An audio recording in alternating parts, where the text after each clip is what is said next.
ধুয়ে নেব। বেশি কচলাবেন না, অল্প একটু জল দিয়ে ধুয়ে নেব।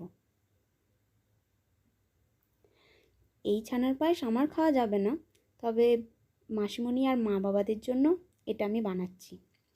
এবার ছানার জলটাকে ভালো করে ঝরিয়ে নিতে হবে। ছানার জলটাকে ভালো করে এবার ছানাটাকে বেঁধে নিয়েছি কাপড়ে, ভালো করে জলটা ঝরিয়ে নেব। কিছু পেলাম না, তাই এই চেয়ারের মধ্যেই বেঁধে জলটা ঝরাতে দিয়ে দিলাম। এবার কড়াইয়ে বসিয়ে দিয়েছি গ্যাসে। কড়াই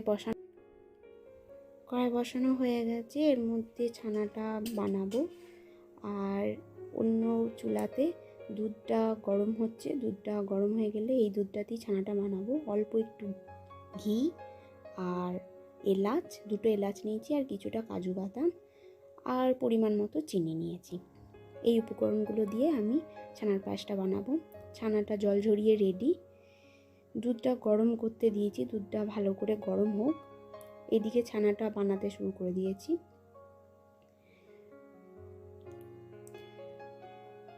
দুধটা ভালো করে ফোটাতে হবে। এর মধ্যে ছানাটা বানাচ্ছি। ছানাটা জলটা ভালো, যেটুকু জল থাকবে সেইটুকু জল একটু উড়ে যাবে, জলটা থাকবে না পুরোটা। এই জলটা চলে যাওয়ার পর এর মধ্যে অল্প ঘি দিয়ে একটু ছানাটা ভেজে নিতে হবে। অল্প একটু ঘি দিয়ে ভেজে নেবেন।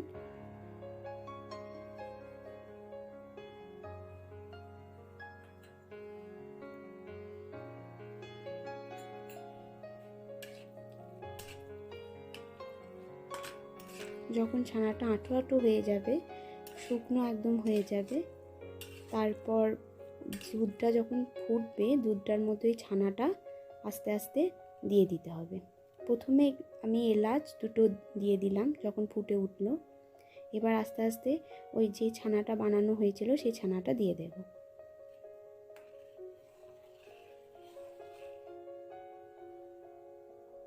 এই সময় আঁচটাকে একটু কমিয়ে দেবে।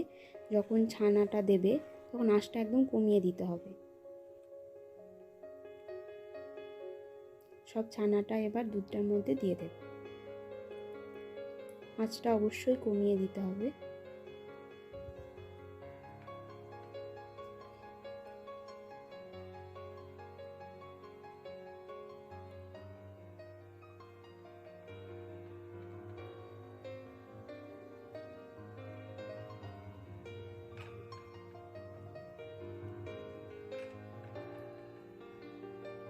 পুরো ছানাটা দিয়ে দেওয়ার পর নাড়াতে থাকবেন।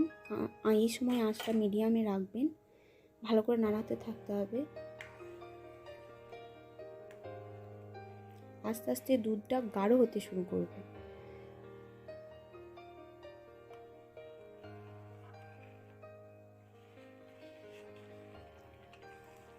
দেখুন আমার একদম ফুটে গেছে। এই ফোটার সময়ই চিনিটা দিয়ে দিতে হবে। একদম যখন ফুটে যাবে, ফোটার সময় চিনিটা দিয়ে দিতে হবে। কাজু বাদামগুলো দিয়ে দিলাম। আমার ছানার পায়েস মোটামুটি রেডি। সার্ভ করে দেবো। জানি না কেমন হয়েছে, তবে ওরা সবাই বলল ভালোই হয়েছে। মাসিদের সাথে 2টো নতুন অতিথি এসেছিল, আমার বুনছি আর ভাই।